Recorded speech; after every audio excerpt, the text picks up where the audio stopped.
आज मैं उत्तर प्रदेश में जिस तरह से बरेली को लेकर के एक चर्चा बना हुआ है, तरह तरह की बातें चल रही हैं और तमाम बिंदुओं पर जिस तरह से वहां के उपद्रवी अनेक पार्टियों के झंडा लेकर के उपद्रव किए और सरकार की जो एजेंसियां हैं, LIU, CBCD, intelligence, CBI, ATS, IB, जो भी एजेंसी जो काम कर रही है वो क्यों नहीं समय पर काम कर पाई, इन्हीं तमाम बिंदुओं पर मैं चर्चा करूंगा। हमारे साथ में भाजपा के नेता भी हैं, पत्रकार भी हैं, मीडिया, भाजपा के मीडिया सेल से काफी दिनों से जुड़े हैं। तमाम बिंदुओं पर बात करेंगे कि जिस तरह से ये तमाम बातें आ रही है ये कैसे हो गया, योगी जी ने कैसे बोल दिए, और इसी तमाम बिंदुओं पर मैं तिवारी जी से बात करूंगा कि तिवारी जी, दिनेश तिवारी जी से मैं बात करने जा रहा हूं और ये दर्शकों को बताएंगे कि वास्तव में क्या मुद्दा है, क्या सही हुआ, किस तरफ से सही हुआ, क्या गलत हुआ, तमाम बिंदुओं पर बात होगी।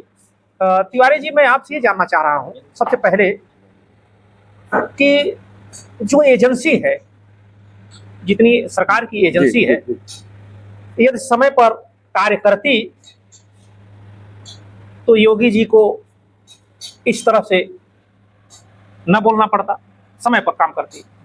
दूसरी बात, योगी जी जब पानी कोई आग लग जाती है तो वो आग बुझाने की केवल बात होती है, उसमें लैंग्वेज नहीं देखा जाता, ड्रेस नहीं देखा जाता कि कौन से भाषा में। योगी जी ने भाई आग लगी, ये समस्या आई, पहले बुझाया जाए, इसको इस जो इस तरह से उपद्रव हो इसको रोका जाए।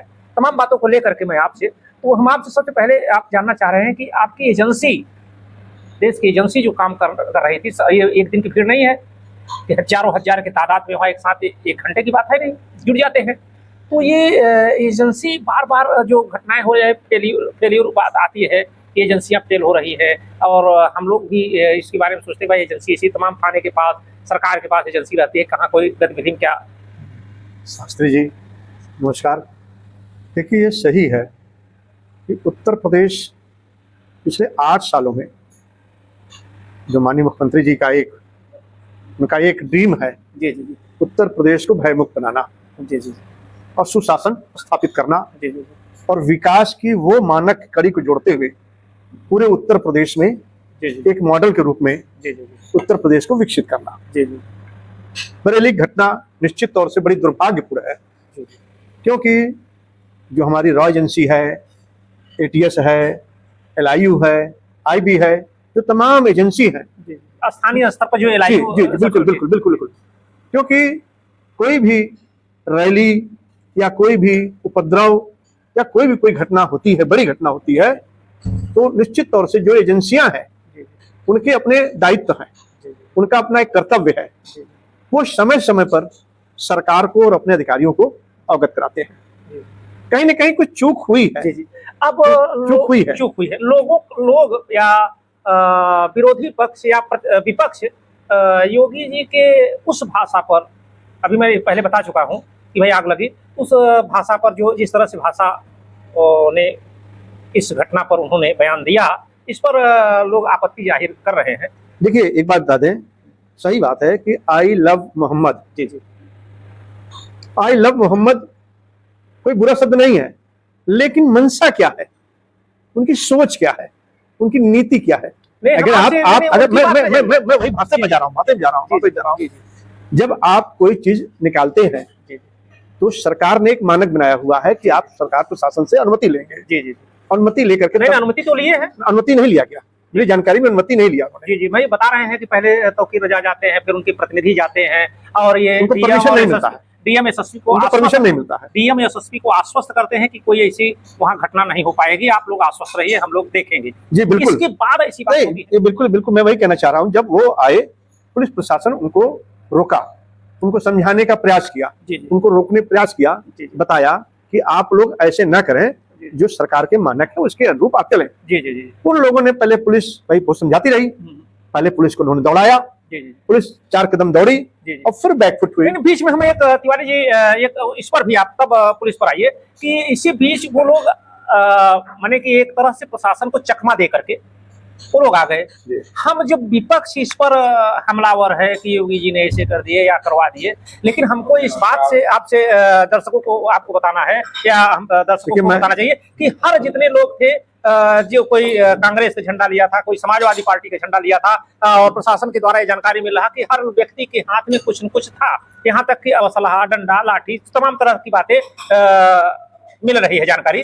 इस पर आपको विपक्ष को आपत्ति कि भाई हमारे झंडे का दुरुपयोग किया गया या ऐसा नहीं होना चाहिए, या तमाम बातों पर आप थोड़ा दर्शकों को बताइए कि ये विपक्ष ऐसा होने के बावजूद क्यों ऐसा कह रहा है योगी जी? देखिए ये सत्य है।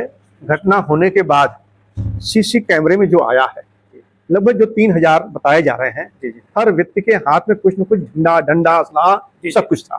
उसी में सपा के भी झंडा थे, उसी में कांग्रेस के भी झंडे थे, उसी में अन्य और भी झंडे थे। अब सवाल उठता है कि भाषा पर, क्योंकि हर बार माननीय योगी जी, मुख्यमंत्री जी जब आदेश करते हैं तो पुलिस एक्शन पे आती है, और जो विपक्ष होता है वो विपक्ष इस पर सवाल खड़ा करता है।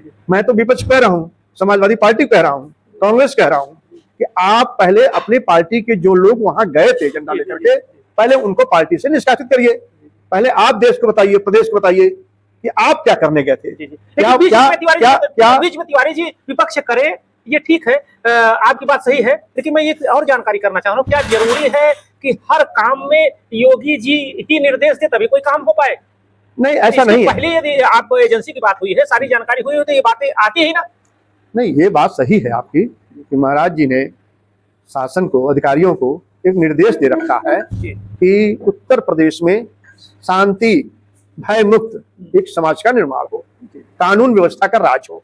तो जिस कानून का चर्चा आज पूरे भारत में हो रही है, भाई योगी मॉडल की चर्चा पूरे भारत में, पूरी दुनिया में चर्चा, पूरी दुनिया में इस प्रकरण पर, और दुबई तमाम देशों से आ रहा है, क्रिया और प्रतिक्रिया दोनों आ रही है। नहीं, ये निश्चित तौर से भाई जब घटना हो जाती है, कहीं ना कहीं चूक हुई, और चूक का ही खामियाजा रहा, जिसमें विपक्ष और विपक्ष के नेता, समाजवादी के नेता, कांग्रेस के नेता और दलों के जो लोग थे, उन लोगों ने निश्चित तौर से योगी जी की सरकार को वो करने की कोशिश किया, बदनाम करने का प्रयास किया, और नतीजा ये निकला कि आज पुलिस एक्शन तो ले रही है, जो जिन लोग के इशारे पर काम कर रही है।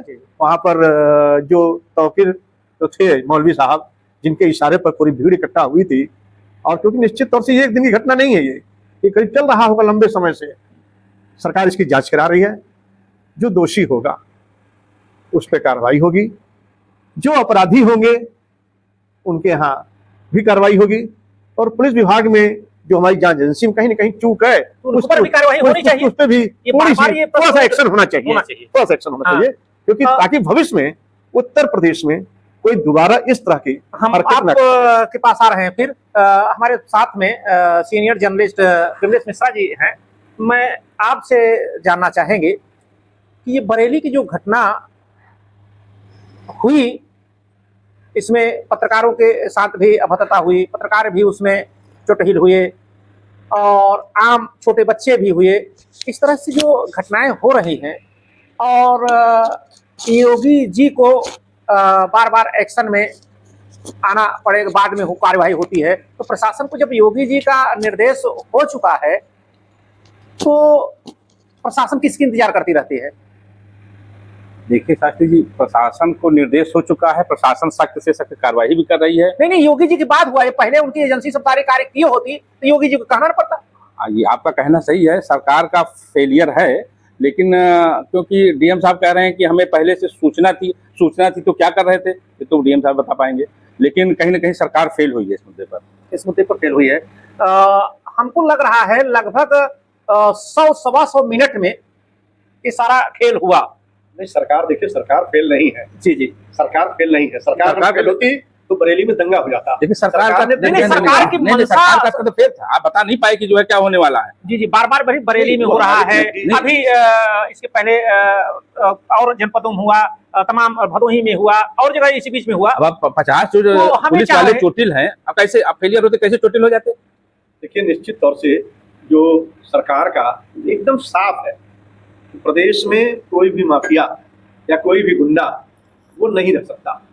निश्चित तौर से जो भी उसके पाए जा रहे हैं, जी नहीं विमलेश तिवारी जी विमलेश सरकार फेल है, सरकार फेल नहीं है। आज भी अपने सरकार तंत्र फेल है, सरकारी तंत्र फेल है। सरकार तो योगी जी का तो आदेश है सख्त सख्त निपटा जाए, लेकिन जब आप कैसे जो पुलिस वाले जो है, अखिलेश यादव की सरकार थी भाई साहब, तो 400 दंगे हुए थे 5 सालों में, 5 सालों में 50 दंगे हुए थे। आज उत्तर प्रदेश में योगी जी सरकार में दंगे करने की कोई जरूरत नहीं कर सकता। जो करेगा, योगी जी बहुत साफ कहे हैं, चंड और मुंड की तरह हम उनका नहीं योगी जी का भाई स्पष्ट है, जो भी स्पष्ट है वो उनकी बात, हम तंत्र की बात बता रहे हैं। मैं तंत्र की बात कर रहा हूँ, ये नहीं कह रहा हूँ सरकार फेल नहीं है, तंत्र फेल है। पहले से इसको सूचना बताना चाहिए था, हमारे पास सारी व्यवस्था है, एजेंसियां हैं, एजेंसियां सही से काम करती, इतनी घटनाएं न हो जाती। तिवारी जी, हम लोग प्रमुख मुद्दा पर थे, विमलेश जी आप भी हैं। अब हम आते हैं विपक्ष पर। विपक्ष हमलावर है, लेकिन विपक्ष अभी तक ये नहीं कह पा रहा है कि हमारा झंडा, हमारा डंडा, हमारी व्यवस्था, हमको बदनाम करने की जो वहां के लोगों ने, षड्यंत्रकारियों ने कोशिश किया, उस पर विपक्ष नहीं बोल रहा है कि यार ये तरह से नहीं करना चाहिए, झंडा लेकर के हमको बदनामी मिल रही है। इस पर आपका क्या राय है? विपक्ष तो चाहता है कि दंगे हो जाएं, सरकार भाजपा की चली जाए, कहीं ना कहीं विपक्ष मौन रूप से लेकिन आम जनता में क्या संदेश जाएगा? जनता समझ रही है, जनता समय आने पे इसका जवाब देगी, क्योंकि विपक्ष कुछ पार्टियां, हम नाम नहीं लेंगे किसी का, लेकिन पार्टियां भी चाहते हैं। क्यों, मैं राजनीति में नहीं जाना चाहता, लेकिन भाजपा के ही जो शासित प्रदेश हैं उसमें ही क्यों हो रहा है? बड़ी बात तो इस पे भी सोचना पड़ेगा। हो तो रहा है, हर जगह है। अभी बंगाल में हुआ, लेकिन वहां विपक्ष नहीं बोल रहा है। ये प्रश्न इस बात का अभी इसके पूर्व 2 महीना पहले हुआ, बंगाल में हुआ था, बड़ी वहां जगह हिंदुओं के साथ जो भी तमाम बातें हुई, प्रश्न इस बात का है। वहां तो शास्त्री जी हमेशा होता रहा है, लेकिन जो आपके अगल बगल कुछ, जैसे आप नेपाल में हुआ, बांग्लादेश में हुआ, तो उसके तर्ज पे कुछ पार्टियां मुझे लगता है, मेरा सोचना है कि पार्टियां, विपक्ष कुछ चाह रहा है कि ऐसा कुछ हो जाए, यहाँ भी सत्ता बदल जाए, बस। नहीं तो बहुत बड़ा दुर्भाग्य है कि यदि नेपाल की या बांग्लादेश की, श्रीलंका की बात, वैसे भारत में ये चीज नहीं है। यहाँ आम जन में राष्ट्रीयता राष्ट्रीयता से ओतप्रोत है, और हर व्यक्ति में राष्ट्रभक्ति एकदम चरम पर है। यहाँ वो चीज नहीं है, क्षणिक स्वार्थ में कोई इतना बदल, लेकिन ये इस तरह से ये कोई सोच रहा है, ये बहुत बड़ा दुर्भाग्य की बात है। ऐसा सोचना नहीं चाहिए, और इस पर एजेंसियों को काम करना चाहिए कि इस तरह से जरूरत कोई न कर सके कि देश में रह करके देश के बारे में षड्यंत्रकारी शक्तियां काम करे, और यह कार्य ऐसा हो, यह सोचे, ये बहुत ही दुखद की बात है। हम तिवारी जी, इस तमाम बातों पर आकर के कि ये विमलेश जी भी हैं, आप वरिष्ठ पत्रकार हैं, आप भी पत्रकार और राजनीतिज्ञ हैं, तो कुल मिलाकर के ये दुर्भाग्यपूर्ण रहा इस तरह से जो घटनाएं हुई, और आपका कथन है कि बीजेपी शासन में ही क्यों हो रहा है, हाँ ये भी बहुत बड़ी बात है। तो इस तरह से तमाम बातें, ये बहुत बड़ा दुर्भाग्यपूर्ण है, इस तरह से होना नहीं चाहिए। और इसी के साथ आप देखते रहिए संयम भारत न्यूज हर खबर के साथ आपके साथ। जय हिंद, जय भारत।